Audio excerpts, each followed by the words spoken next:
You are good to go, Chair. Thank you. We will now consider item 8.2.3, report PD-23-22 regarding provincial and regional growth targets relating to the town of Lincoln. Information update. Our Director of Planning and Development will provide a presentation. Please note, Mr. Bruder, you have 10 minutes. Go ahead. Thank you, Mr. Chair.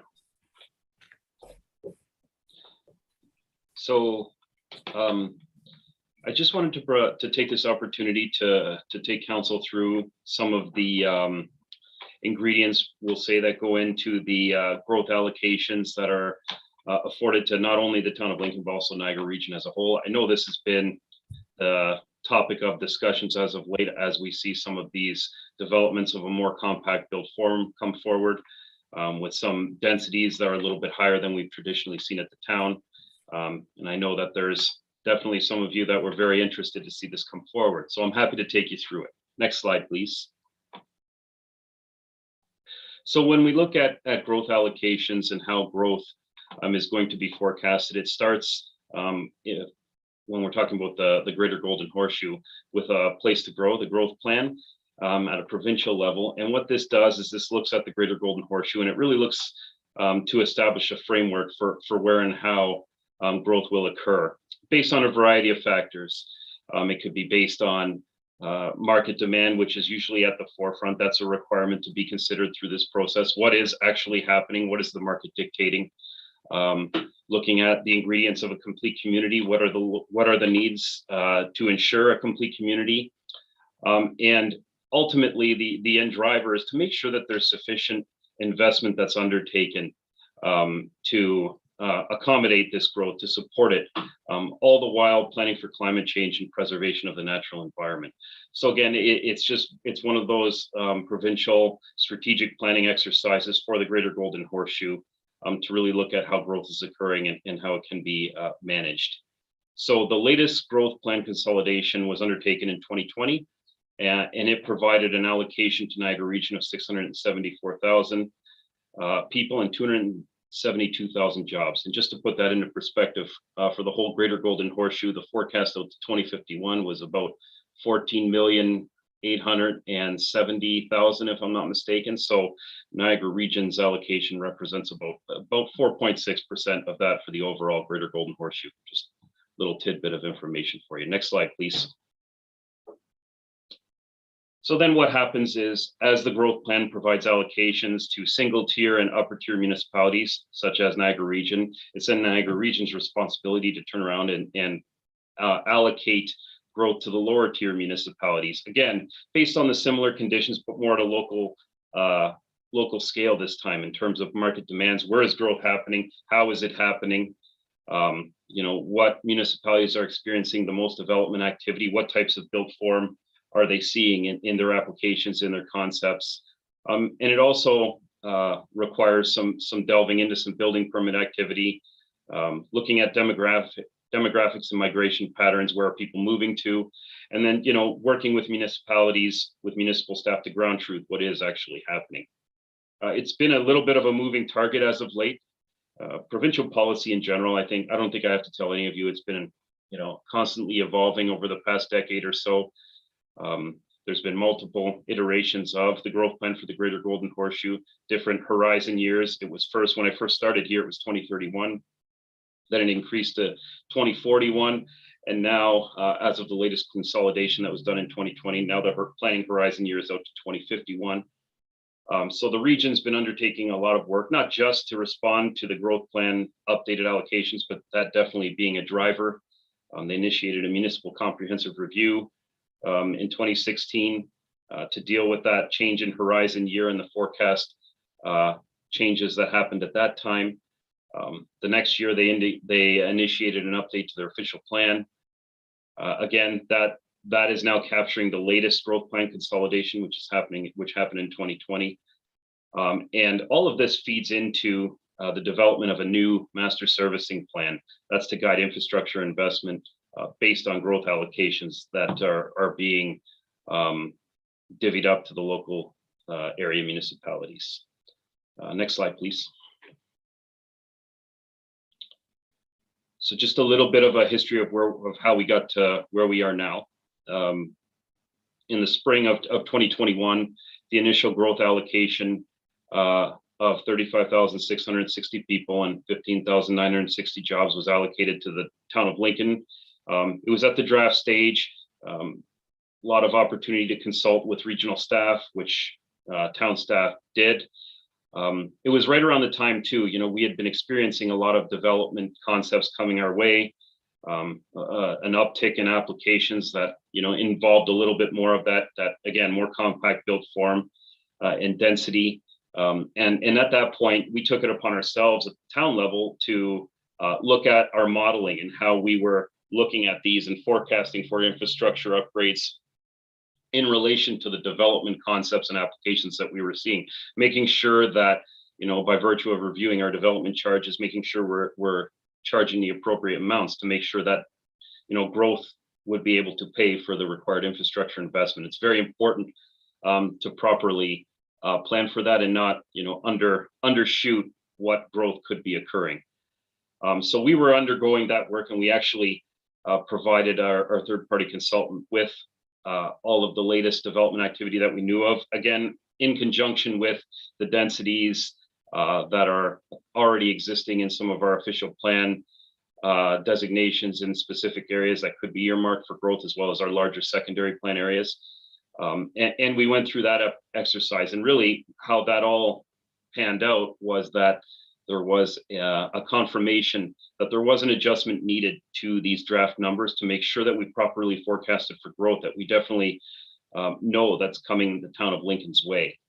And then, fast forward October 2021, we did provide an update to you, to council, that identified what had been included. There was an initial allocation, or an additional allocation of 10,000 people to the 2051 forecast for the town, which is the equivalent of approximately 330 people per year out to the planning horizon of 2051. Next slide, please. So just a little bit more on our growth allocation specifically. It represents a growth of approximately 18,800 people and 4,570 jobs over the next 30 years. A lot of that growth in terms of households, what we envision that we're seeing, what's going to be forecasted, is really the increase. And this again speaks to the market demand part of this that needs to be reviewed. I know Hemson Consulting did some of this for the region. They identified there's going to be more of a demand for townhouses and apartments, which isn't really surprising considering there's over 60% of the housing stock, well over 60% in the town of Lincoln, and the region as a whole is comprised of single detached dwellings currently. So there is certainly a need for a more compact built form, something that's not widely seen across the region. So I won't go over all of these numbers here in terms of how many units specifically of apartment styles and everything else we're looking at, but that's the general consensus. One of the important points I wanted to make on this slide was just looking at, just the actual population increase by percentage. If you looked at between 2016 and 2021, there was about an 8% increase, and then the forecast between 2021 and the 2051 planning horizon, out 30 years, is approximately 9%. Next slide, please. So one of the questions I heard loud and clear in one of our previous committee meetings was, okay, this growth, we're seeing this increased allocation, but where's it going to happen? Where are we going to grow? So it's no surprise the town of Lincoln, I've heard it many times, you've heard it many times, with some of the policy direction and legislation we have pertaining to our rural areas and protecting them. The vast majority, the bulk of the growth has to occur within our built up urban areas. So, we're looking at an intensification rate of 90% in those areas. So really, we're going to be seeing a lot of the growth there. We've done a lot of planning work to accommodate growth already in terms of our secondary plan areas. When we look at both the updated concepts and development applications we've seen within those areas, as well as the remainder of the permissions density wise in those areas, it's not, there's a pretty good range of percentage of the growth allocation that's going to be realized in those secondary plan areas over time. And I say over time because, I know it seems like a lot of development is happening quickly now in those areas, but ultimately the build out for both will happen over many, many years with different stages of the development coming online at different times.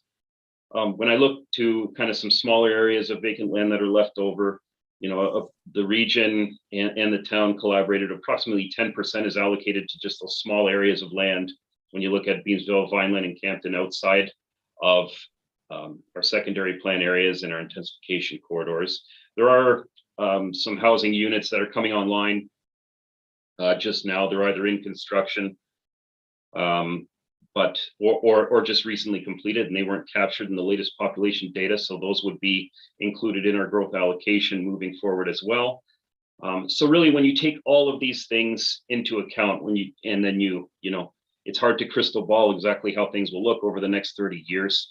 And that's an important point to make. When we look at all of these things, it's really a snapshot, in time, which we try to utilize as a platform to plan from.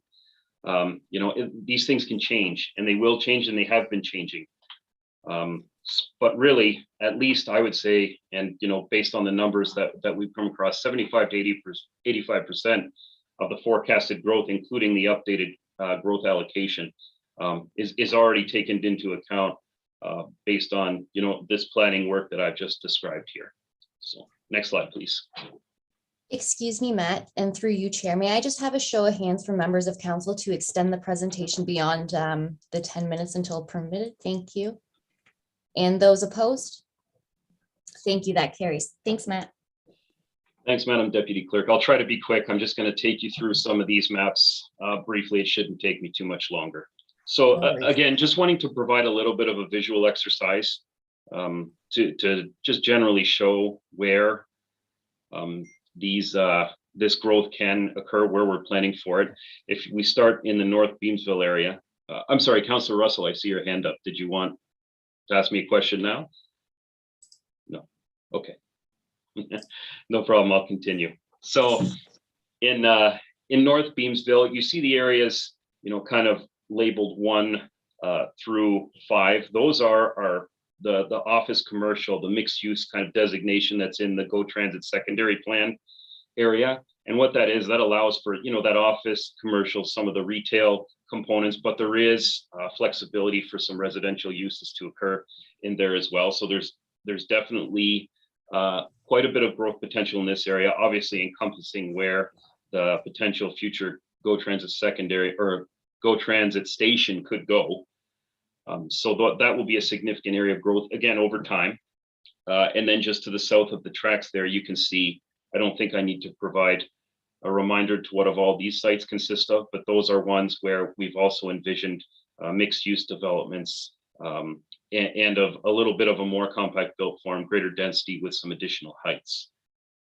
Moving into central Beavesville, this here really where you see a lot of the growth that we sort of envision here is right along Ontario Street, which has been labeled as an intensification corridor for quite some time. I know it's hard to see, these maps are small on a screen, but there are some properties here that are, you can see kind of a purplish pink coloration. That's just to delineate some of the mixed use developments that are either conceptual in nature or identified in the GO Transit secondary plan as potential for mixed use redevelopment as well. You see number 6, that's the townhouses there. Number 7 at the corner of Ontario and John. And as a little bit of a disclaimer, some of these sites in here, such as 9 and 15, or not 9, 8 and 15 rather, they've already been built as well. We captured a few of them that kind of came online right before all of this. So I hope there's no confusion there. You'll see the area too, just highlighted in yellow. That's the central business district where, again, we would promote some mixed use development. Again, a little bit more height and density could be envisioned in that area as well over time. Next slide, please.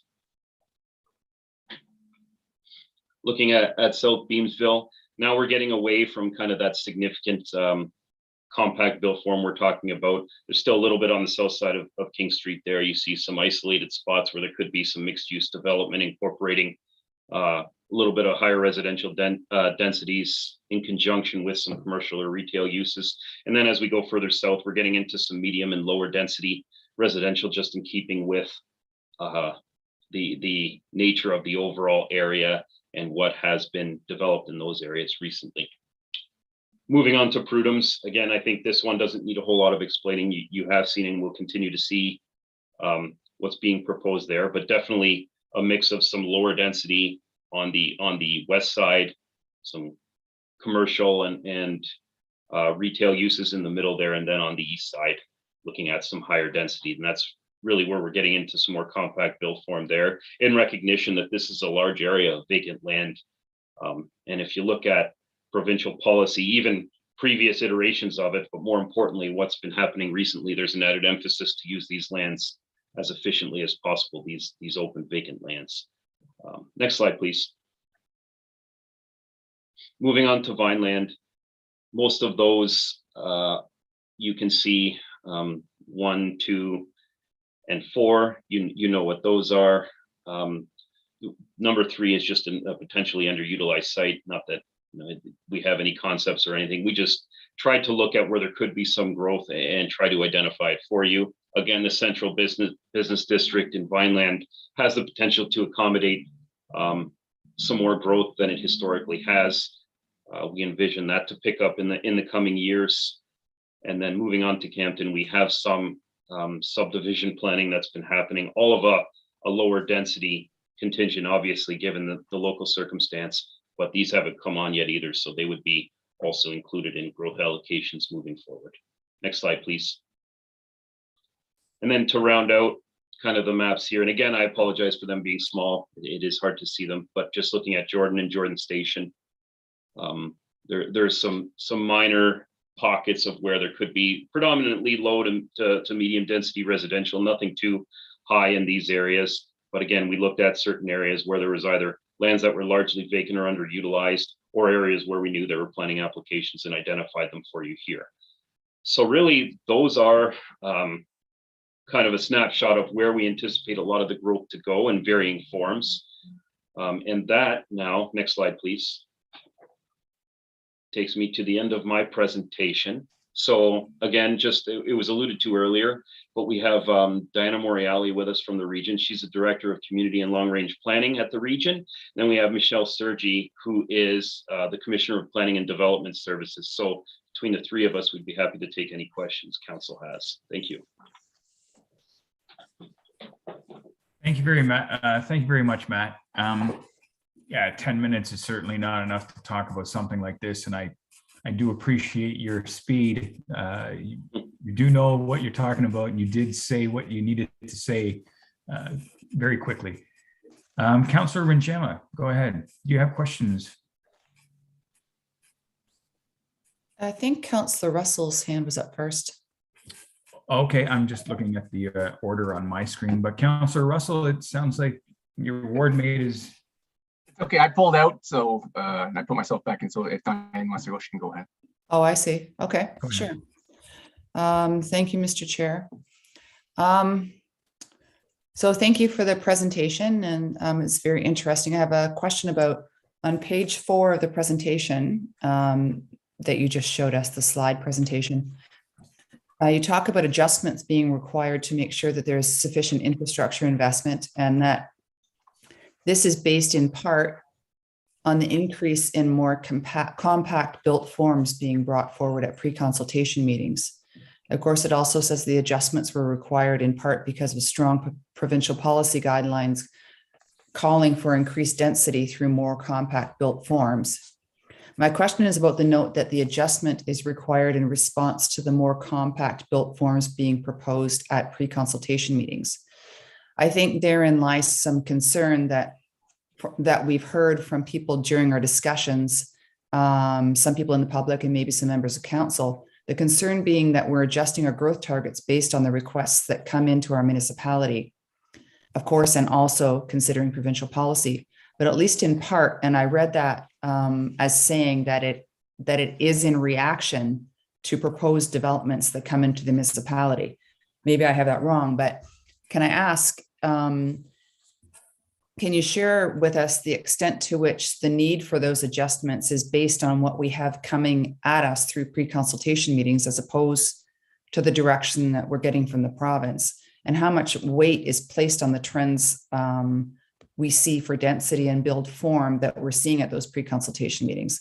And I ask this question because I'm curious, but I also know that those are the kinds of questions that people have. And I think it's great this report is coming out and we're able to review it and better understand the process. I think that people want to feel comfortable, and I won't speak for all of council, but I think that council probably wants to feel comfortable that it's more true that we're designing our own communities in a proactive way than it is that we're reacting to what we see coming at us. Mr. Bruder, I'll start with you. And Deanna and Michelle, if you have anything further to add, feel free to raise your hand. Go ahead. Thanks, Mr. Chair. And that's a good question, and it kind of all feeds into each other. So it's really good how you brought it forward. But really, I think what you're getting at is, it sounds to you like, or it sounds to council that, we are simply just reacting to what's coming this way. And I think, part of the answer is when we look at what the applicable provincial policy states, what the growth plan states, is when it comes to what market demand is, what we're seeing in the market, what is coming to the town, there is a responsibility for staff to make sure that we are incorporating that into decision making. And this is especially important because that market condition that's happening, those drivers are being driven as well by provincial policy itself that is encouraging these more compact built forms. And what it's essentially saying is, a lot of the times when there are concepts, when there are applications that come forward and they include some densities that maybe weren't previously included in our planning documents per se, that age a few years back, well, we definitely need to assess them on a variety of factors. We need to assess them from the point of feasibility, from a technical perspective. Obviously, servicing is paramount to make sure that we can properly service them moving forward. There's feasibility to do so, but there's still also the compatibility conversation as well. All these things considered, the provincial policy needs us to asks us to consider, requires us to consider as we move forward with processing these applications. But there is a drive now to encourage more housing options and to look at our existing built up areas and utilize the land as efficiently as possible. When I look at the town of Lincoln, I've heard again that, why here?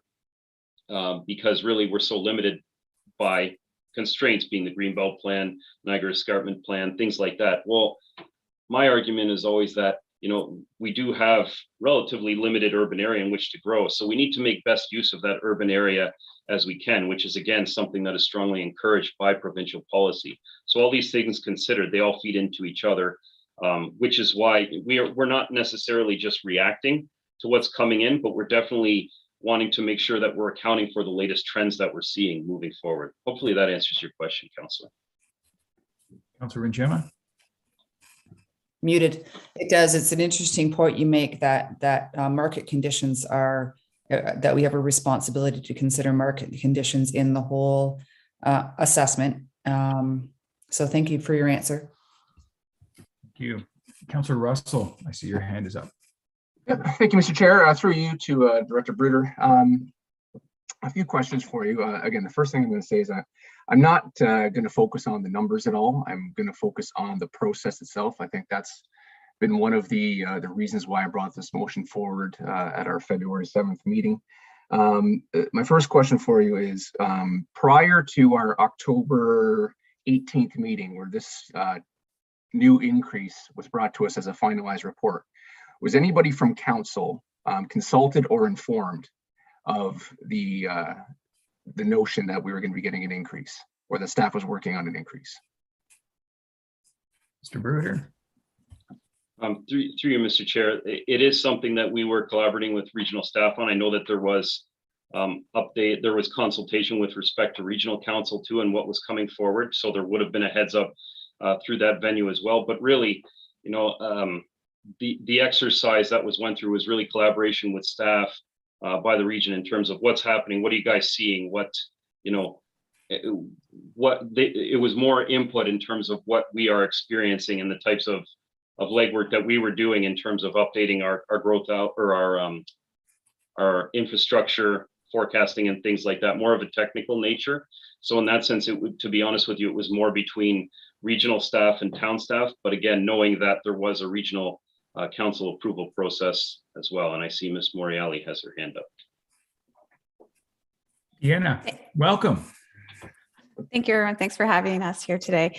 Thank you for the question. And through the chair, to your question about whether it went to council for information, back in May 2021, staff did at the region provide a report to regional council on providing a work update on the projections for population growth, both for population and employment. And in that report, we identified the addition of 20,000 additional persons for Niagara Region to 2051, based on the work that we did with the town of Lincoln, as well as with the city of Welland, due to what we were seeing, which was happening on the ground as part of development applications that were coming in, and really looking closely at potential development opportunities, as Matt mentioned previous, in those strategic growth areas of Lincoln as well as Welland that could accommodate that additional growth, because growth is coming to West Niagara, and we've known about that for the last 10 years. And it's just understanding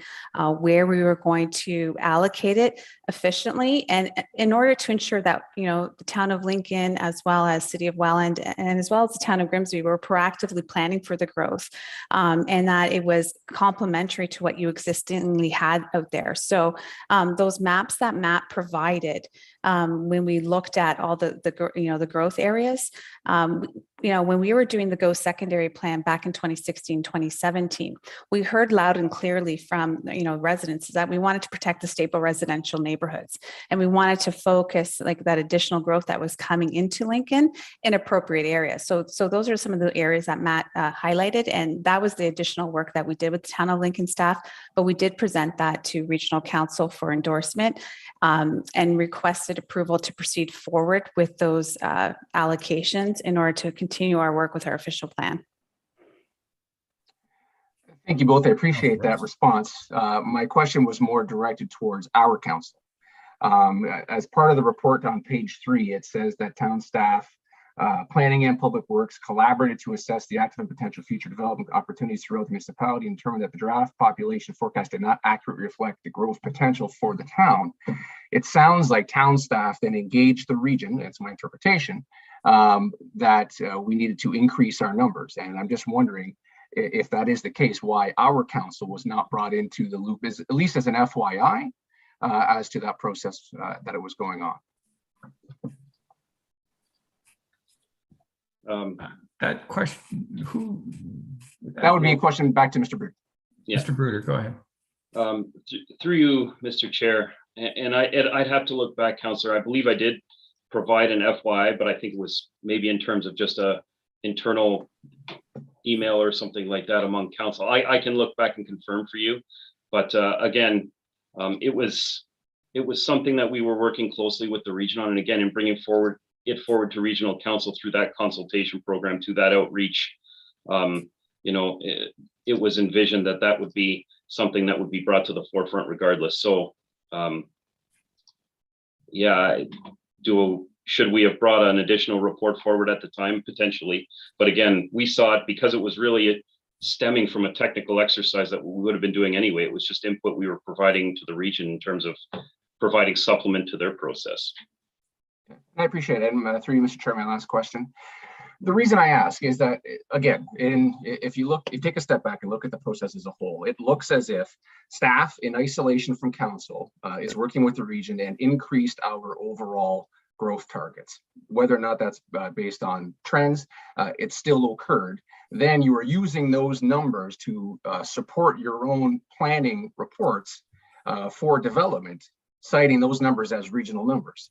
And it just makes the entire thing, again, seem somewhat ingenuous when you're looking at the overall information. Like if we had at least been brought to the forefront of some of the early information, at least we could say we know that this was happening. We can give our support that those numbers are correct. Which again, I'm not arguing the numbers. It's the process overall that seems to have a little lack of transparency through it, and the end result is that it looks like there's a narrative being pushed, not necessarily by council but by staff, to push development rather than look at what may be in the best interest of the residents. I see our CAO's hand is up. Councillor Russell, I'm going to ask our CAO to weigh in and perhaps help with that answer as well. Mr. Kirkopoulos. Well, thank you, Mr. Vice Chair. And I think to the councillor's question, and I know the councillor's comment is not in any way intended to lay blame on staff, but I will suggest, I think the interpretation of that sentence is suggesting that staff went to the region and sought numbers to be increased. I would suggest that the process was much more iterative and one where there was a lot of ground truthing done. Not necessarily us saying we want the number bigger to justify a particular narrative, councillor, but rather taking an unbiased approach and saying, here's what we're seeing on the ground. No different than my colleagues to the west and other colleagues across the region have done. Here's actually what we're seeing. The development is, and Public Works can attest to this because we have these internal conversations. Development is approved in a particular area at 4 or 5 stories. And what we actually see being presented and coming forward is usually double that. Sometimes it gets approved, sometimes we negotiate and those limits and heights come down. And so I think there was a lot of ground truthing done by the region. There was a little bit of catch up done in terms of the numbers that we had put forward historically over the years and the numbers that the region was working with. And this has been a conversation, I would say, since even before I started, when Michelle's predecessor, Reno, was in the seat, and we were seeing things happen in Grimsby and looking and having similar master servicing conversations in terms of most of the infrastructure that's in the ground has a 50 to 75 year life cycle. So if we're not having these conversations and trying to anticipate what 50, 75 years from now looks like, we're going to find ourselves 20, 30 years from now digging up probably pipes that are good, throwing good money after what we thought was good money initially, but really turns out to be bad money. And so I think at the end of the day, it isn't so much about us looking at numbers and saying we want them higher. It's us saying, the numbers you had given us of X thousand or 9 or 10,000 or whatever the number and increase was at the particular time or the particular snapshot, that no longer applies, because now all of a sudden we're seeing numbers that are 10%, 30%, 35% larger. And I think you're seeing that in some of the developments that are coming forward. We've got a 6-story secondary plan limit. They come in and they get 8.5. And what does that look like? So that's the ground truthing that's happened. I don't think that comment, and again, I'll say it, I don't think you intended it that way, Councillor Russell, but I think the comment or people who may be watching trying to understand how numbers increase like this, I think very much they increase because we're looking at what's actually happening, not what's happening in theory when we're looking at a particular plan. And so I'll leave my comments there. I see Michelle and Matt's hand up as well. They may have some additional comments, Chair Mickelin. Michelle, I saw your hand was up and then it went down and now it's up again. Welcome. I'm gonna, Mr. Bruder, you'll be right next. Welcome, Michelle. Further comment? So thank you again for inviting us to participate in the discussion today. I really appreciate it, and through the chair. Further to what Mr. Kirkopoulos has already shared with you, the region did go through a similar exercise with our own consultants. We were taking a look at the growth rates to say, sort of what's the reality in the region. We've got this market-based approach that we have to go through in terms of forecasting the growth and working with the area municipalities, and understood at that point that we were challenged by the numbers that we were given, and we were challenged by the market approach and the unit mix that we were ending up with, and knew that things weren't adding up. And so through work with firms like Cancia, we identified that we did have a shortfall, and we were able to rely on some of the area municipalities to assist us in determining where the market was exceeding those expectations based on that forecast. I think what we're finding with respect to Lincoln and the other municipalities that are along the QEW corridor is that they're incredibly desirable, particularly to sort of that GTA group and to others. There's some wonderful attributes about the community, and that's driving some of the growth that's happening here. And you are seeing it happen in different forms than you may have seen 10, 20 years ago. And so that is driving some of this shift. And so it was sort of very much a collaboration and an iterative process between the area municipalities and the region in terms of trying to determine, what the appropriate growth numbers were and where they should be allocated.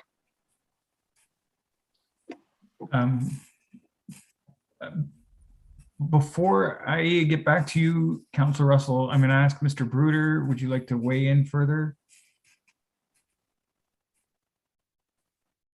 Yes, I would, through you, Mr. Chair. I just wanted to clarify, Councillor Russell, when we were talking about what had and what hadn't been brought to this council, there was a report brought forward on July 5th. It was PD 3231, where it identified, and it went into some detail about the growth numbers and allocations, where we identified that staff's contention was that the allocation was too low, and we asked for staff direction to go back and work with Niagara regional staff. So we did provide some of that context. So I just did want to clarify that for you as well. Okay, Councillor Russell. Yeah, just one last comment, and I appreciate that.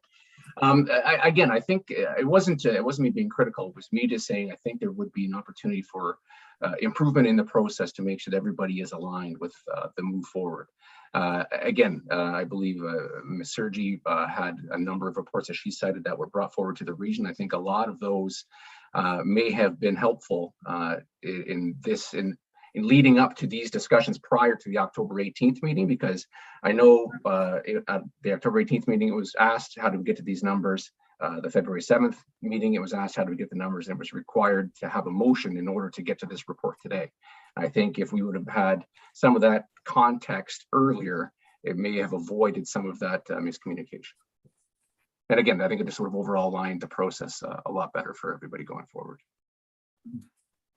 Mr. Kirkopoulos, I see your hand is up and Michelle's hand is up as well. So I'll go with, what are your thoughts, Mr. Kirkopoulos?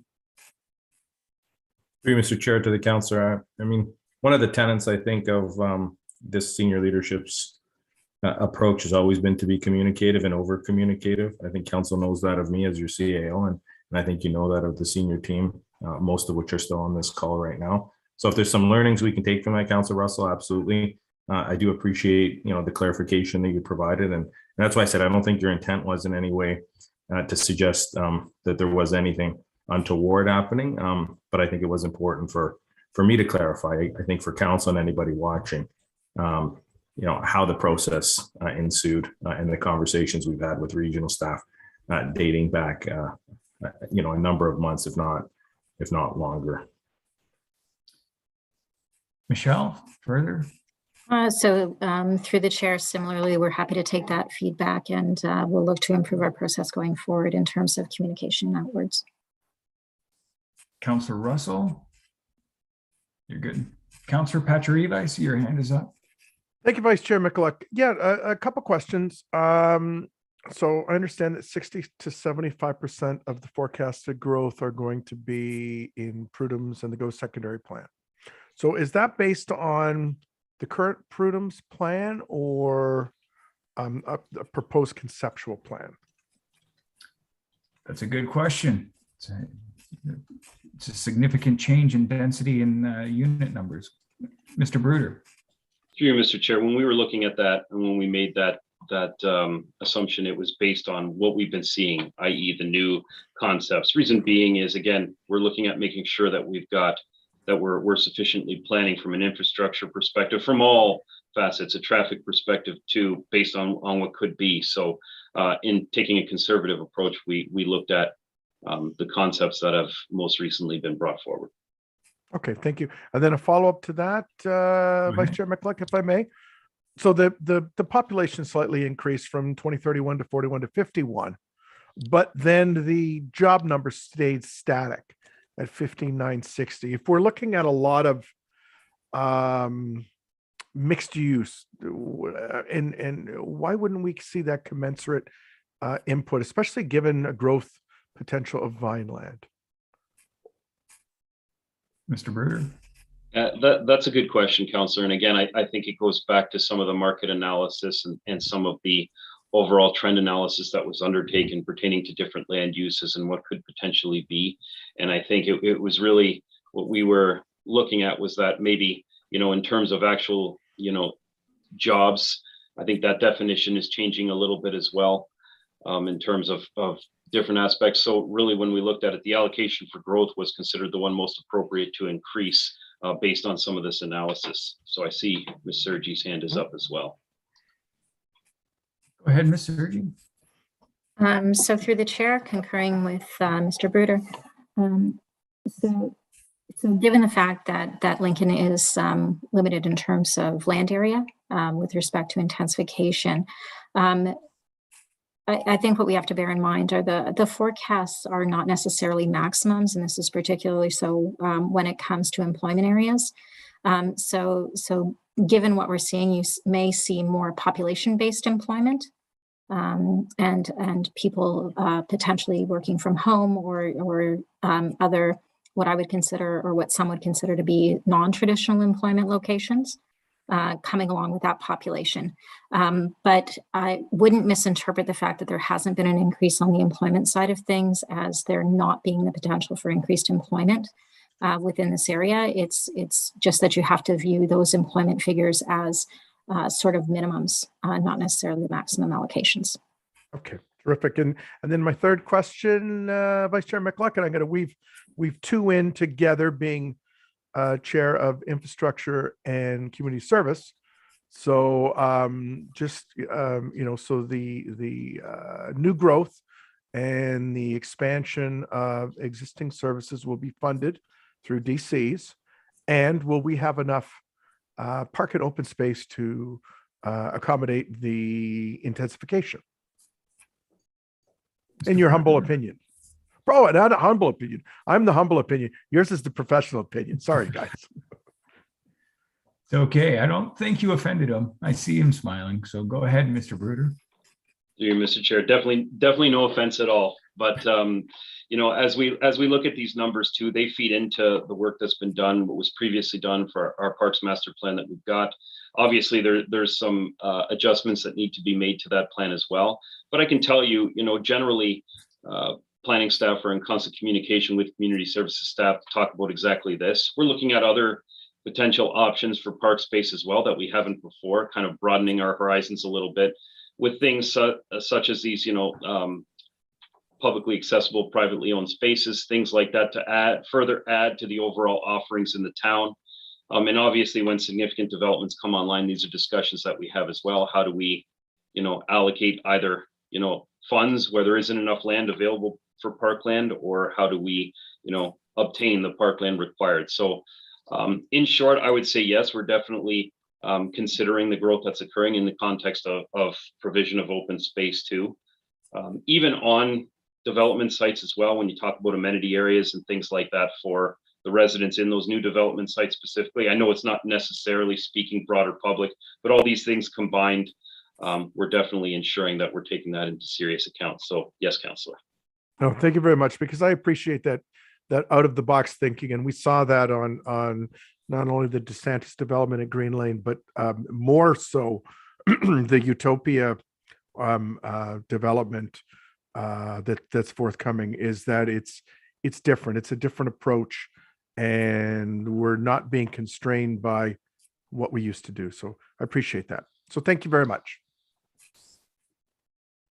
Thank you, Councillor Pachariva, for those three succinct questions. Mayor Easton. Thank you very much, Mr. Chairman. Mr. Chairman, my question is to Ms. Sergi, and it has to do, Michelle, with the reconciling of the growth pressure that we deal with by the numbers.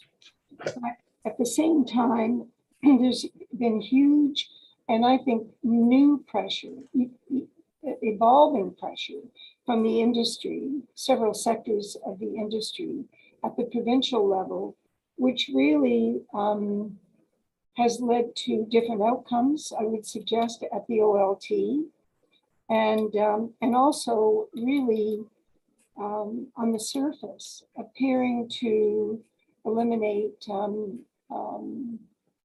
what we always considered to be a very open and productive conversation with the public in Lincoln. How do we reconcile that? Because it's continuing on with obviously now policy that's being given, consent. Where do we go with this? Michelle Sergi. So through the chair to the mayor, thank you for the question. It's a great question.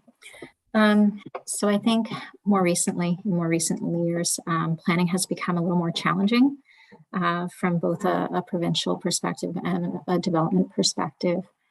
I think, quite honestly, Lincoln is doing all the right things. You're being very proactive in terms of your planning, some of your secondary planning work. I mean, secondary plans are sort of living documents. They are intended to be reviewed and they are intended to change, but they certainly send out an intent in terms of where growth is appropriate. So what you can do is plan for where you feel this growth should be occurring, and provide for it. But you also have a fair bit of say in terms of how that happens. So the form of the development, the urban design associated with it, how it's going to fit in with your community, but also with respect to the infrastructure planning that you're doing, how you're going to phase that development. So how and when are you going to be bringing these new developments online? And so given the fact that you tend to have a fairly streamlined process, I don't necessarily believe that you're going to face the same pressures that some other area municipalities within Niagara Region and outside Niagara Region are seeing from the provincial government as well as from the development industry in terms of looking for other methods to seek approvals and push developments forward. Okay, well, that's very good news and fits in with, I appreciate your comments. I wasn't really aware that's how you viewed the way work was being done here, and I'm happy, and I'm sure all of council and staff are happy to have those objective comments. The compatibility issues, though, were very much part of the Homes for Everyone plan, and so I am a bit concerned that that's an area that that the province would want to eliminate public input. Do you think that there's still a chance that if we design a homegrown solution to that proactively, that we could still influence the outcomes there?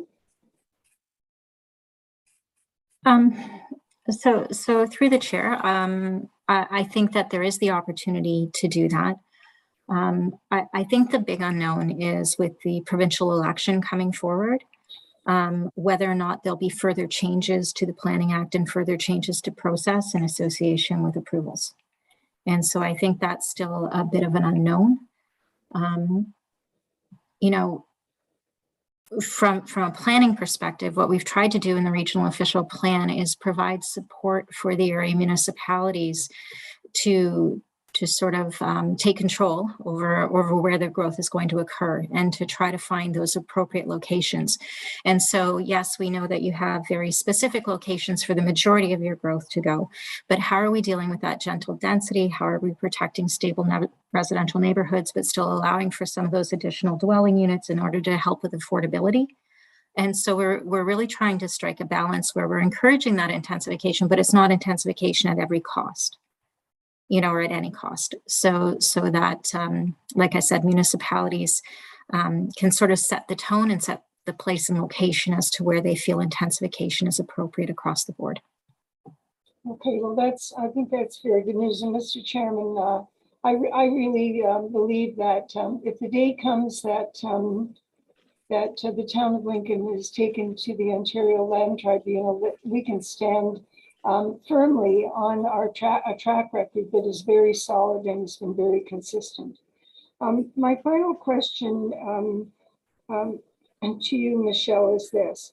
I'm very aware that when Grimsby was growing really fast, that there was quite a lot of pressure from the south end of the region for an actual demand, if you will, for the market to move in that direction and to pass by any other communities along the Queen Elizabeth Way. And yet it was really the market conditions, as you say, that actually just put the brakes on any idea that would be the right way to go. And so I know that I believe that there's been a big change in the way information is communicated at the region. And I think the official plan amendment has had a great deal to do with that. It's really a very superior way to consult and to review information over and over again. And so do you see anything changing in terms of the market conditions moving that way, or are there strategies that those municipalities are putting in place? I don't want to name any municipality. Are there strategies that municipalities are putting in place to attract those market conditions to their municipalities? So through the chair, there has been a shift in terms of the market beyond sort of the northern area of Niagara along the QEW corridor, where we are seeing more growth and development happening. So, for example, another municipality where we increased the population and unit count was Welland. So there's opportunities there. There's also opportunities in other municipalities. There are 2 municipalities as well that have a significant amount of land available for greenfield development.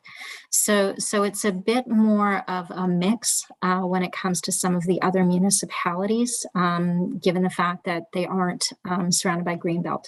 So they have the opportunity for some designated greenfield area, as well as intensification rates. And we're trying to strike that balance with them, where we're still managing to have good intensification rates, ambitious intensification rates, while providing for some of those other unit types in the greenfield area. One of the things you may notice about our forecast is that the growth for Grimsby, Lincoln, Niagara-on-the-Lake tends to be a little more front-loaded in the forecast, and then shifts to the more southern municipalities towards the end of the forecast as market conditions become more favorable for additional development in those areas. But like I said, we're already starting to see some of the changes in those locations from a market perspective. And so, Mr. Chairman, as a supplementary, Michelle, we're wise then to maintain our ground as we are on the no expansion, no boundary expansion for Lincoln. I would agree. Through the chair, I would agree, yes. Okay, that's great. Thank you very much, Mr. Chairman. Thank you, Director. Thank you, Councillor McPherson. Thank you, Mr. Chair, and thank you to Michelle and Diana for coming out and responding to our questions.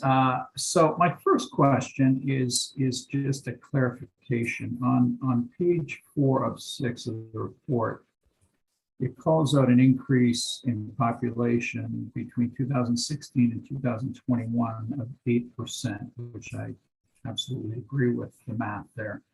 I'm struggling with the math on the increase that is forecast between 2021 and 2051, which includes in the report, including the proposed minimum population allocation of approximately 9%. 9% for me on 25,000 gets you to about 28,000. Can you clarify for me what that 9% represents? Thank you, through the chair. Great question.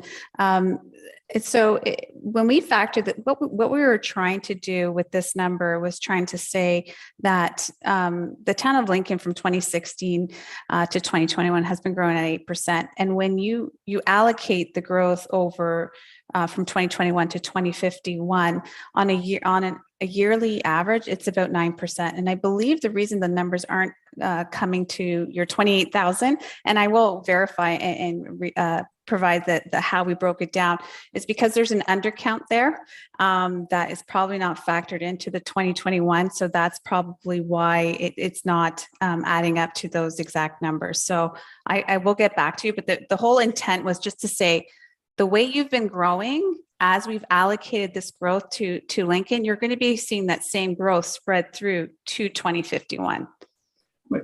And thank you very much for that. And I think that's a very important point here, because the math simply is 77%, 77.5 actually, between 2021 and 2051. we're going to move from 25,719 to 45,660, to 77.5% increase. So, you know, and when we look at where we're going to grow, and we've talked about it tonight, there's really two intensification spots in town. I mean, we all know that we're a community that is well in the 60s, 65%, you know, held by the Greenbelt or the Niagara Escarpment Commission. So we don't have a lot of opportunity to grow. So we're looking at two areas for growth. And in my mind, if you're looking at roughly 20,000 new residents are going into these two locations. Okay, if you took maybe a couple thousand off and found homes for them around town, 18,000 people are going into these two locations. The Ontario Street intensification corridor is going to take a number of years, but the Prudhome's area is coming up for discussion probably in the next month. So the one concern I have with this report is the timing of the report. And here we are sitting, you know, 30 days away from a discussion with a developer that is going to bring a much more intensive proposal to the table. And how does this report play in that discussion? You know, that it just, you know, well, you know, the region's asking you for 20,000 more people. We can get you 10 of the 24 or 20,000 in the one location. So it just for me takes the municipal decision and you know, really changes our leverage. So, you know, it just, I obviously, you know, I have an issue with the added 10,000.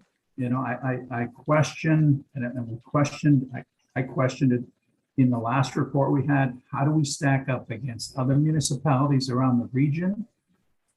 I'm not, you know, opposed to intensification. You know, I've approved, you know, agreed to increase heights in other proposals, but it just comes to me that the town of Lincoln has taken on a lot of the weight proportionately to the size of the population that we have for the region. I wonder if you could comment on that. Would you like to direct that question to Councillor McPherson? Either Diana or Michelle. Well, maybe I can start in terms of part of your question relative to sort of a comparison to other locations across the region. I think it's a little bit of a challenge because the allocations are area municipal specific in terms of looking at market trends associated with each of those municipalities.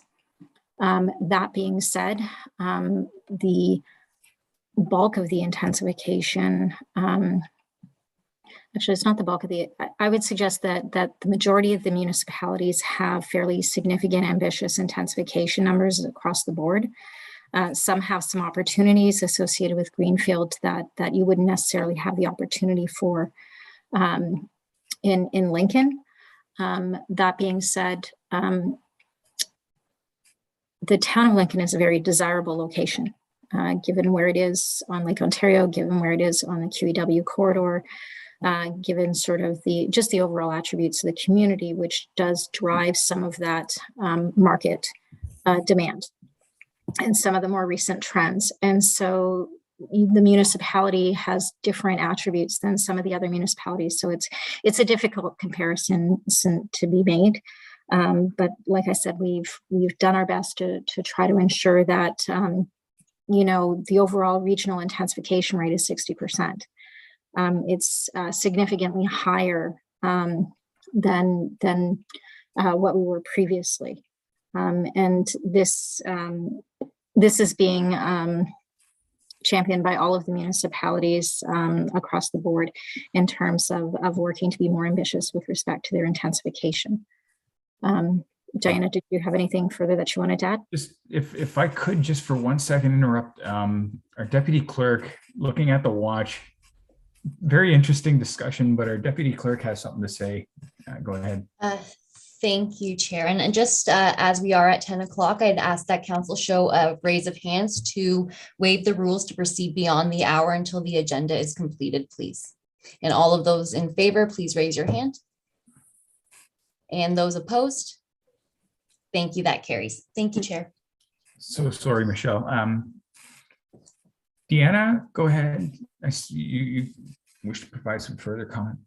Yeah, and just to supplement, Ms. Sergi, the difference with Lincoln is all the growth that's being allocated is in your built boundary. And so you get a 90% intensification because because it's within the built boundary, it drives up, it inflates that intensification number to 90%.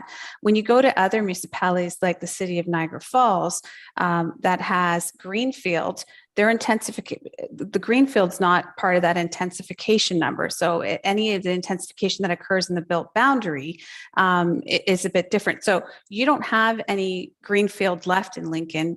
Predominantly, it's all considered built boundary. So that's part of the reason why you have that 90% number. And so it might feel or look like, and we had the same conversation with the town of Grimsby, that, the town of Grimsby and Lincoln are the ones that are having to deal with all the intensification.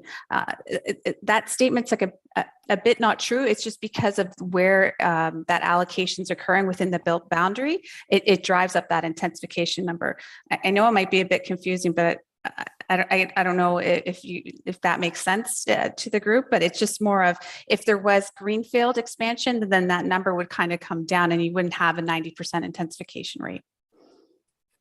I guess, Diana, I get what you're saying, but I guess I would ask you, is there any other communities, any other municipalities going to have a 77.5% increase in their population over the next 30 years? Greenfield, brownfield, wherever you want to build it.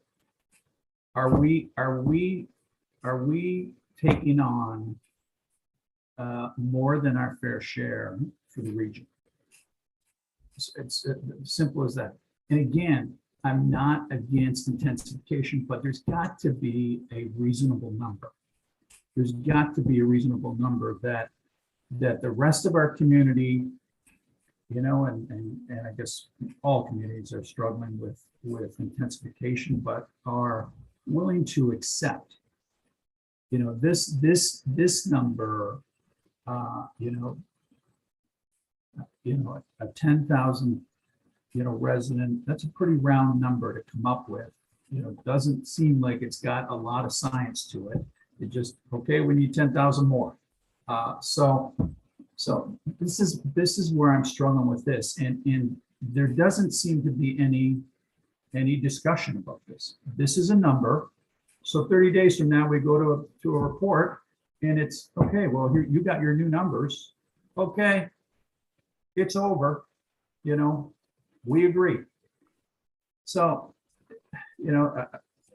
maybe I'm venting, but it just, I'm very, very frustrated with what's being put in front of us, how it got here, and the numbers we got to accept. So that's my position. Michelle. So through the chair, I can hear the frustration. I can sense your frustration. I think what I'd like to do through the chair is to try to reassure the councillor that this wasn't an intuitive exercise. There was a fair bit of work and analysis that went into what was identified as what we feel is an appropriate growth allocation for Lincoln. I think the concern is that based on the analysis, this is the growth that's coming to Lincoln. And we want to make sure that we get out in front of it and we plan for it appropriately, both in terms of location, form, infrastructure, all those things to help the community, so that you're able to proactively plan for this type of growth, because based on the trends, based on the information that we have and the analysis that we've done, this is the growth. You're seeing it in the applications that are coming. This is what you're going to be seeing coming at you from a development perspective. And we want to make sure that the town's proactive and prepared. Michelle, thank you very much. But my response to that would be the developments that are coming at us are not sustainable over 30 years. We are getting developments now that are going to come. They're going to be approved. The Prudhomes, take Prudhomes, for example. So we're going to probably put 8,000 people in there over the next 10 years. Okay. There's not another Prudhomes in our community.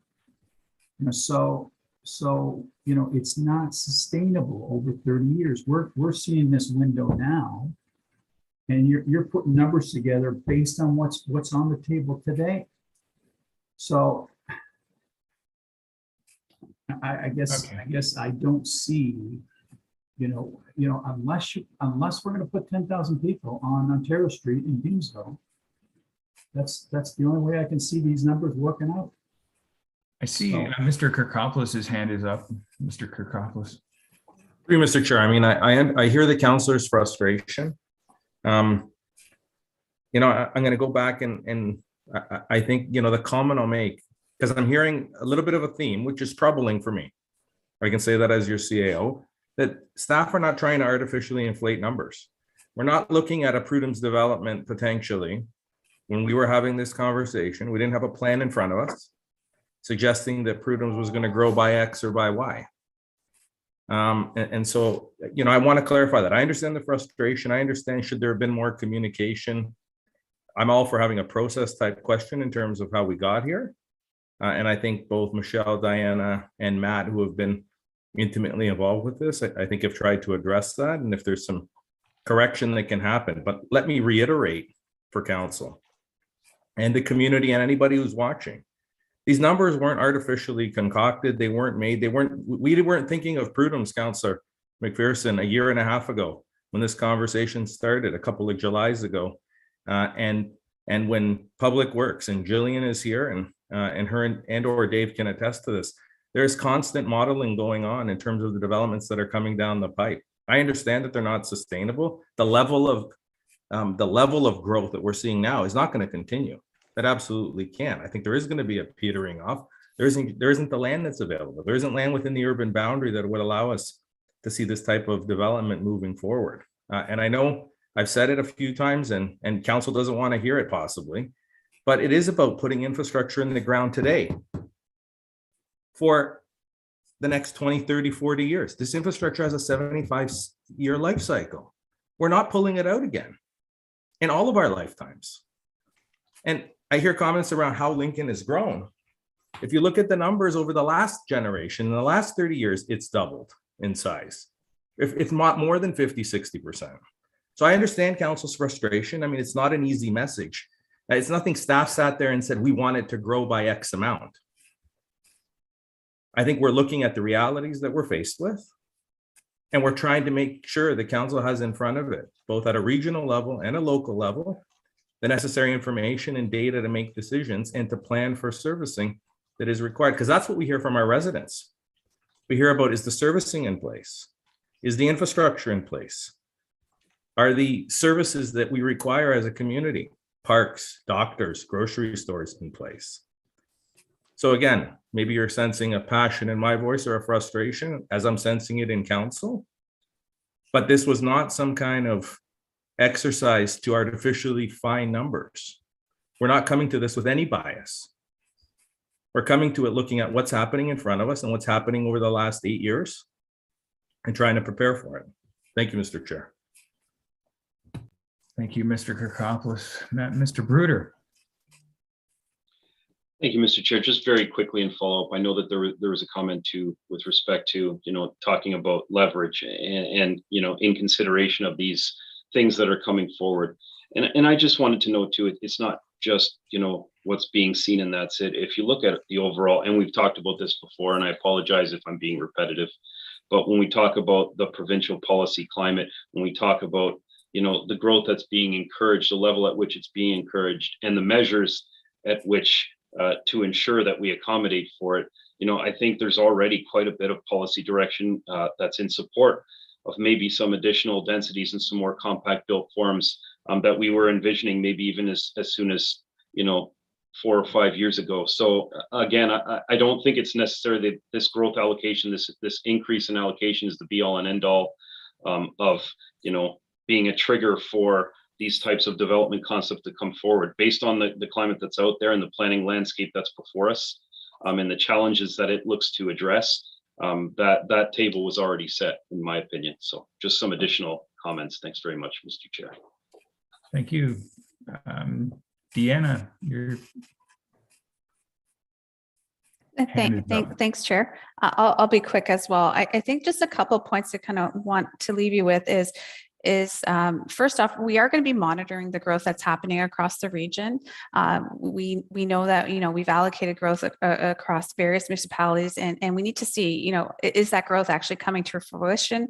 Is it coming above what we expected? Are there corrections that we need to have? So, that's something that once we have our new OP in place, we are going to be monitoring in order to understand that, we are eventually going to have to be, back out here in 5 years to do another municipal comprehensive review to understand, what our growth adjustments are going to be. What else I want to leave you with is this is not only happening in, Western Niagara, it's happening across Ontario. We've been talking with our counterparts in the Greater Toronto area, and they're seeing development applications come in significantly higher than what's been approved in their secondary plans. And it's an issue that we're all dealing with.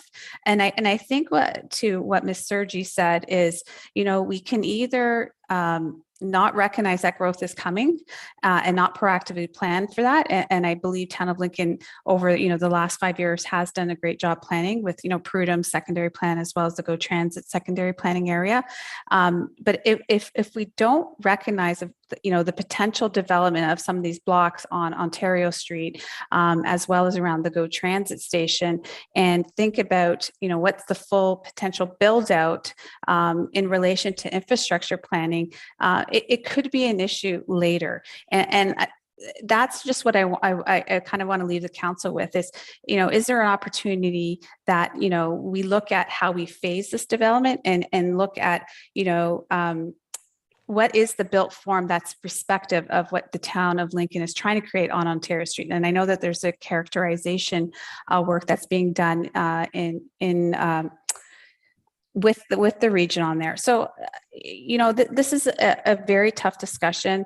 To Mr. Kokopoulos's point, we worked really closely with our engineering teams, both at the region and the Town of Lincoln, to see what some of these redevelopable sites could look at, but also respecting the character of the Town of Lincoln and making sure it's appropriate growth.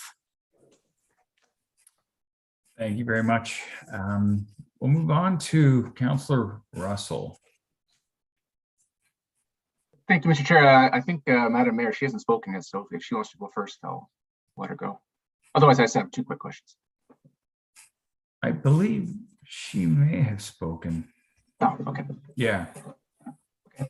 Again, I don't want to belabor this any further, and I think some of the frustration is that we're not seeing the same trends, and I don't want to go over this kind of thing. I know Councillor McPherson did a great job of iterating the fact, but again, we're not seeing the same trends in other municipalities around us, or even cascading trends where you could say as you go southeast, if we're at 10% increase, they might be at 8, 6, 4, 2. You don't see any of that right now. The question I have, Ms. Sergi, you had mentioned that there were a number of reports that had gone to regional council to walk through some of these changes. Is it possible you can share those reports with us in the next few weeks? So through the chair, absolutely, we'd be happy to share the reports. Because maybe that will just bridge some of the gaps that some of us may have with some of the information. So that'd So be appreciated. we're happy to work with town staff on that. Okay, thank you, Mr. Chair. Mayor Easton, quickly, anything new? You're on mute. Yes, absolutely new. I'd like the commissioner to speak to the issue of competing interests. We have a significant issue coming up this week at the region regarding boundary adjustments. And there's even though, and council is very aware of this because I know that I've spoken about it on a number of occasions, as has Councillor Foster. The whole issue of the selection that we were making, A, B, or C, in terms of connectivity, as well as issues around protecting the natural heritage. We finally landed on the decision, it was a unanimous vote, if I recall, to take the highest level of protection, even though it wasn't recommended by staff. They felt it was covered well. We took the highest level. As a result of that, I thought that we had absolutely everything in place to protect the environment. And now we have a whole new campaign going this week with a whole new group of people that obviously don't believe that. And so there's a huge challenge going on about boundary adjustments. And I guess, Mr. Chairman, the point that I'm making is that this is never going to end. And as long as there is a dissenting opinion, there will be discussions for and against. And so I'd like the commissioner to speak to that issue, because I consider the campaign that's going on this week to be absolutely contrary to all of the theoretical models that have been put in place, as well as all the substantive analysis that has been done on the matter of growth. So thank you for the question. I will do my very best to be succinct. So at the highest level, the regional official plan does three things. It identifies what we protect, where we're going to grow, and the systems that we're going to put in place to both do that protection and to allow for that growth. And that growth could be intensification, or it could be some greenfield expansion. And so when it comes to balancing things, there's a couple of things at play. On the growth side, it's, what's the intensification rate versus what's the expansion area. And so we've tried to be very ambitious for Niagara region. 60% intensification is right up there with what some of our regional counterparts and other upper tier municipalities and single tier municipalities are doing, and in some cases is much more ambitious than what they're doing.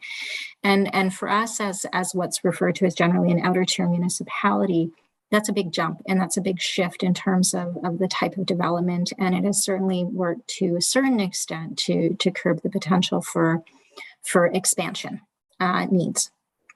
But there is still the need to still follow the provincial methodology and do a market-based approach, which means there will be the need for some expansion for both employment and population. So that being said, on the protection side of things, as Mayor Easton has indicated, Regional Council made a decision where we were going to go with the most protective option associated with environmental protections. And so that has factored into our discussions relative to where and how we expand, and ensuring that those environmental protections are going to remain in place regardless of where and how we expand. In addition, there was significant work associated with agricultural protection. So not just the land base, but also the agricultural system and any of the infrastructure that's in place in order to protect agriculture here at the region. It's a very important from Niagara perspective, as well as from a Lincoln perspective. And so those were two critical components that were considered when we looked at expansion areas. And so one of the challenges that we're having is that given the fact that we have a new framework that's been approved by council on the natural environment side of things, it hasn't been implemented yet. So there are developments that have been previously approved that are going forward where there are trees coming down. There are some changes being made to the natural environment system. because they're not in place until we have a new official plan that's been approved by the province. And so some of that information is being used to make it look as though the region is not taking environmental protection seriously, and that we shouldn't be trusted with respect to how the expansion areas are going to come in place, or how agricultural land and how the environmental lands are being protected going forward. And so the regional plan really does try to strike that balance in terms of truly protecting agricultural land, protecting environmental lands, providing for some expansion, and providing for ambitious intensification targets across the board. I hope that provides some insight. Yeah, I think that's a very good response, Mr. Chairman. So, Mr. Chairman, the bottom line is this. If we're looking to stop development, and we're dealing with a system at the provincial level that is strictly market driven, as long as there's property available and there's a willing buyer and a willing seller, what decision would council make in order to turn this around or slow it down? I guess let's work with slow it down. And I'm not sure who to ask that question of. I guess I'll go back to the commissioner. What steps would council take to slow it down? So through the chair, I'll give an answer, but I am going to defer to town staff after I provide the answer. Is that from a town perspective, you do have secondary plans. Like I said, those are intended to be reviewed and amended over time. So they're not meant to be static. So I know some municipalities really struggle because they said, no, we said 6 stories and they want 7. These really are intended to be reviewed as market conditions change, as neighborhoods change, as tolerance changes. So you do have the secondary planning process that you have in place, and the potential to amend those or to review those secondary plans. In addition to that, it's about the form of development. So urban design, sort of massing, height, all those kinds of things that you can experiment with, or look to sort of ensure that you're being true to the town's vision. That being said, there's also the infrastructure component. And when it comes to infrastructure, it's about making sure that you have the right infrastructure in place, but it also gives you the opportunity to truly phase and stage your development. So it's about the staging of development as well. And that can allow you to accelerate, to slow down, development as the town sees fit. But there are still going to be significant growth pressures. And so as much as the town does have control, over those components, and if you put them all in place, it can work really well to sort of stage the development that's appropriate for growth in the town. There will be situations where developers will come forward and offer to front-end services to expedite things. There will always be a pressure to continually expedite things, particularly in a climate where there's a housing crisis. And so the need to potentially bring more housing online, or, a desire to bring more housing online faster. And so it's about putting what the town needs in place in order to help facilitate the timing that works for you.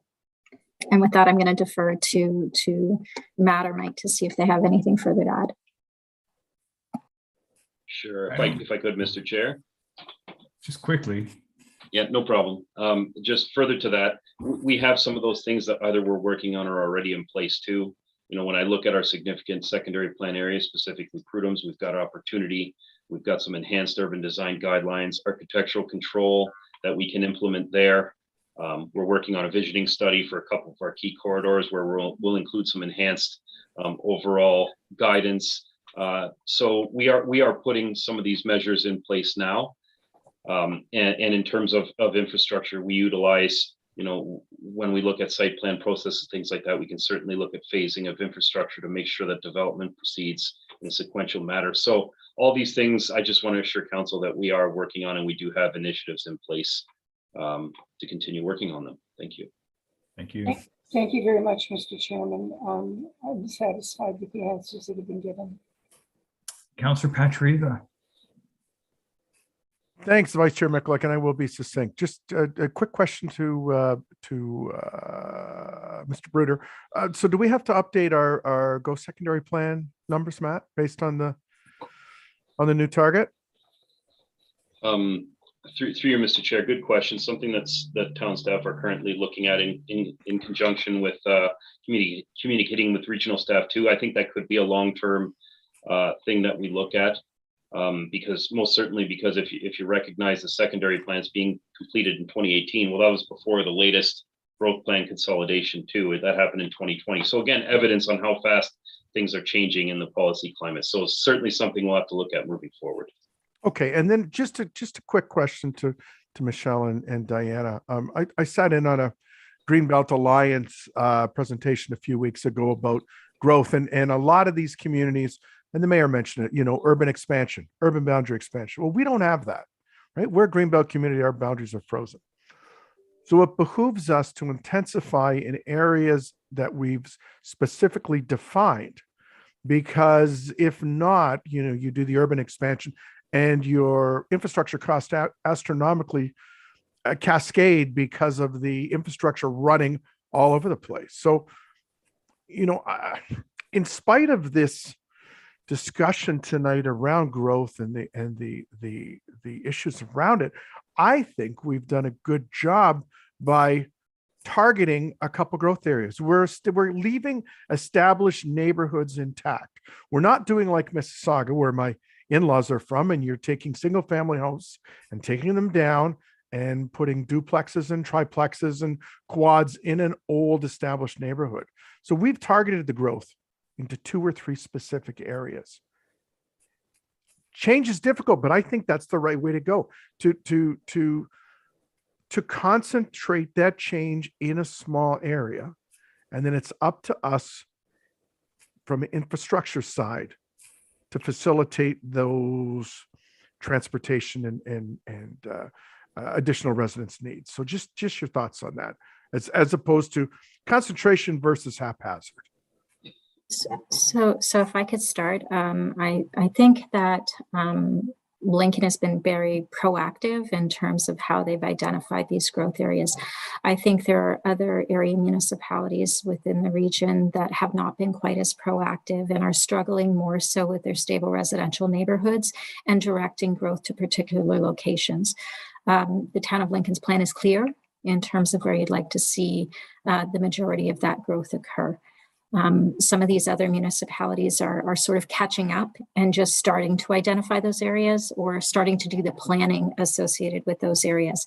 And so they're seeing pressures across the board in terms of where that intensification is going to be occurring. So I would say, I would agree and indicate that Lincoln's been very proactive in terms of how they've dealt with it, and certainly come up with a Lincoln solution for intensification. Councillor Patriega, satisfying. Perfect. Thank you. I don't see any further hands up, so I'll ask Mayor Easton, can you take the chair while I?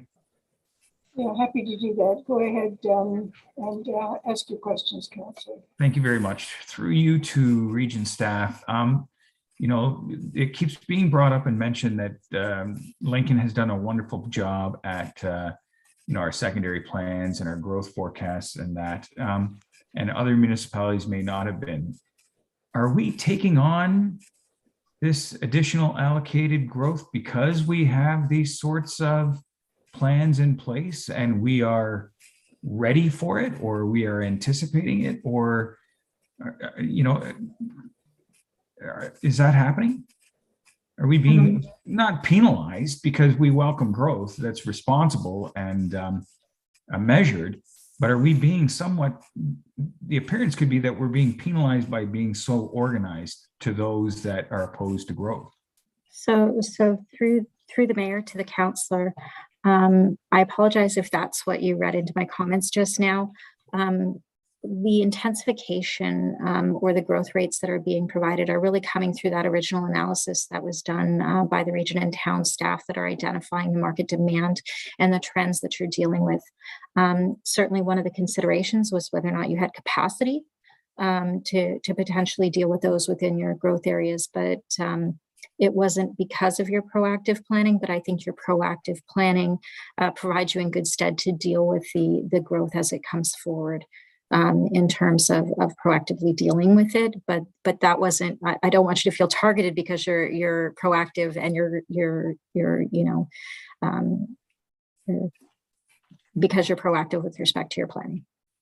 Fair enough. And so, as a follow-up to that response, we have a go secondary plan that earmarks quite a bit of intensification within that area.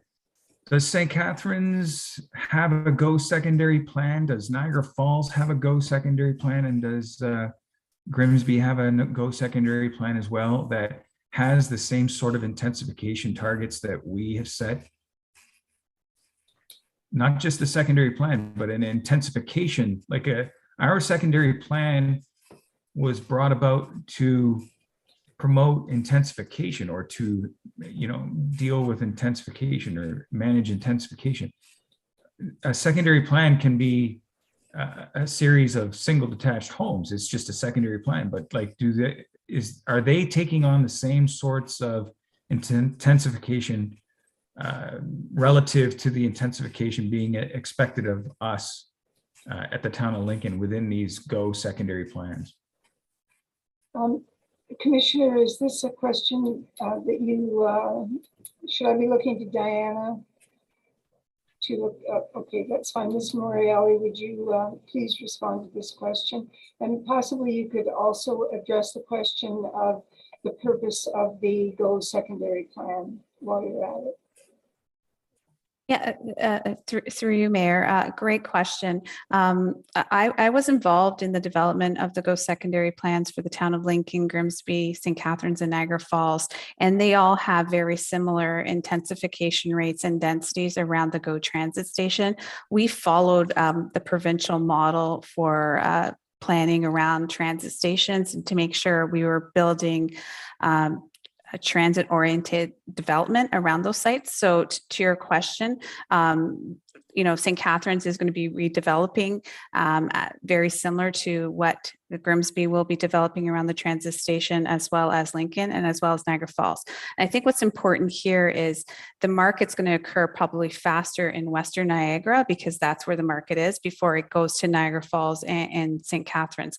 We are seeing some development around Niagara Falls just recently that has higher development potential than they have been seeing in around the downtown area in a long time. So you're starting to see that market arrive to Niagara Falls in the downtown area, as well as St. Catharines. It's just happening a lot sooner here around the town of Lincoln and Grimsby.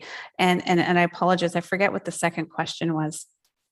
It was just to ensure that, just to clarify the purpose of the secondary plan, was it in relation to the package that comes with GO, or was it related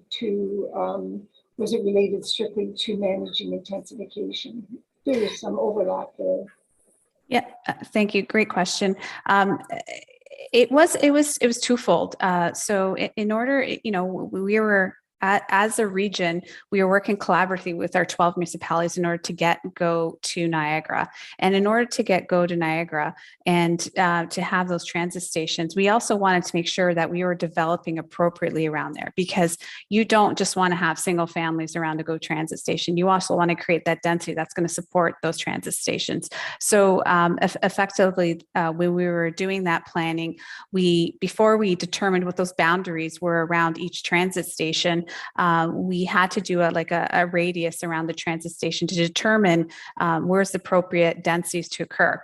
And then if you look at the town of Lincoln in particular, very close to the town of Lincoln is stable residential neighborhoods. It was part of our study area, and it was important to factor in that those people are going to be using the transit station. But we also had to make sure that we were putting the appropriate land uses and intensification closer to the transit station and having a differing intensification as you got closer to, or growth or development as you got closer to their stable residential neighborhoods. Does that satisfy Councilor Nicollet? That answers that question. Another, I see Mr. Bruder has his hand up. Sure. Mr. Bruder, did you have a comment? Yeah, just quick. The last question. just quickly, Your Worship, just on the overall purpose too of that secondary plan, I would argue, irrespective of the GO station, it's still a good area to manage incoming growth regardless. So in my opinion, it was a good exercise to undertake just based on, again, provincial policy direction, again, based on overall market trends and managing growth in terms of looking for the best location to accommodate that more compact build form. So I just wanted to make that comment as well, that I think just generally having that secondary plan at that location for a little bit more intensification was probably a good idea regardless. Thank you very much for that comment. Councillor McCulloch, your next question. The next question I had was, it has just escaped me. I'm having a 52-year-old moment. All right, just have it. We'll all take a breather. It's quite all right. We understand. No, it's been quite a lengthy discussion. I suppose it's more of a comment that I had. It's just the concern I have with these growth targets is that we're ensuring that we are building homes for everyone and not just intensification housing. I still, in the future, I still want to be able to, despite the fact that we are landlocked somewhat and expected, I don't even know if it's expected or if we're allocated or if we're requesting numbers in terms of the intensification targets. I just want to ensure that we still have a fair mix of housing through the next 50 years, if that's at all possible. Those are my comments. Okay, well, I'm going to just turn to Ms. Morielli because I think she's probably in a very good position to answer that question, unless she tells me otherwise. Thank you, Your Worship. As part of our work that we did with CanSIA, there is a housing mix that's also being allocated to Lincoln. So it's just not one type of use. So it's a combination of singles, townhouses, and apartments that are being recommended to Lincoln. Fair enough. Okay. Thank you very much, Mary. Thank you very much, Councillor. I turn the chair back to you. Okay, so I do not see any more hands up. There being no further discussion, I have a motion moved by Councillor McPherson, receive report PD-23-22 regarding the provincial and regional growth targets for the town of Lincoln information update. I will now ask our deputy clerk to call out the vote. Thank you, Chair. Mayor Easton, Yes. Councillor Russell, Yes. Councillor Timmers, Yes. Councillor Pachariva, Yes. Councillor Reimer, Yes. Councillor Rajima, Yes. Councillor McPherson, Yes. Chair. Yes. Thank you. That carries. Thank you. And thank you, Deanna and Michelle, for your attendance and patience and answering all these questions. Count on Town of Lincoln to ask you those sorts of challenging questions. We do have a very involved council, so thank you very much. Thank you again for the opportunity. Thank you. Okay, so Devan, I think we are now, there's no additional, there being no additional reports to consider for the Planning and Economic Development Committee agenda. We have now concluded the Planning and Economic Development agenda. We will now rotate and allow Councillor and Chair Adam Russell to assume the chair at this time for the General Business and Finance Committee agenda. Thank you, Chair Mikulik. We will now begin the General Business and Finance Committee agenda, starting with delegations. There are no registered delegations this evening for the General Business and Finance Committee. We will now consider our reports, starting with item 9.2.1, report AD-07-22 regarding update to development charges bylaw and interest rate policy. Do member of council have any questions? And very quickly, I see none. There being no further discussion, I have a motion moved by Councillor Timmers that council approve the interest rate policy as set out in Appendix A. Council approved the development charges update study dated March 1st, 2022, as set out in Oh, I see Councillor Mikulik got his hand in there. Go right ahead. Just before we go to the first voting member, with regards to the interest fee charged, the 2% interest fee charge, I'm curious how does that interest fee, it remains the same for 2 years. And if the developer wishes to, let's say the developer does not use up all the DC or all the building permits, or does not start that subdivision at all for that matter, and then comes back to council for a renewal of that development, would the DC charges be at the new interest rates current to that time, or would they still be locked in at the time of original being locked in? Mikulik, is that for Director Wagner? Director Wagner. Wagner, please go ahead. To you, Chair. I believe it's actually Kathleen Dale that would be more appropriate to answer that one. So I see her hand up. Okay, thank you. Director Dale. Thanks, Mr. Chairman. So the development charges, the ones that are frozen for 2 years based on, say, receipt of site plan approval or receipt of a zoning application, once those 2 years are up, then the new DC rate kicks in. So the onus is on the applicant, if they've got a site plan approval or a zoning approval, for example, to take out their building permits within that time frame. Otherwise, they'll have to pay the applicable rate at time of building permit. Okay, and that's for the remaining or for all, or? Okay, so if for example, Mr. Chairman, if it was a site plan application, it would be for all of them, because chances are it's usually one building with several units or several different types of occupancy. If it's a subdivision, for example, then it would be the remaining vacant lots that haven't been built on. So it would really depend on the form of development. Okay, perfect. Thank you. And then I have one more question about the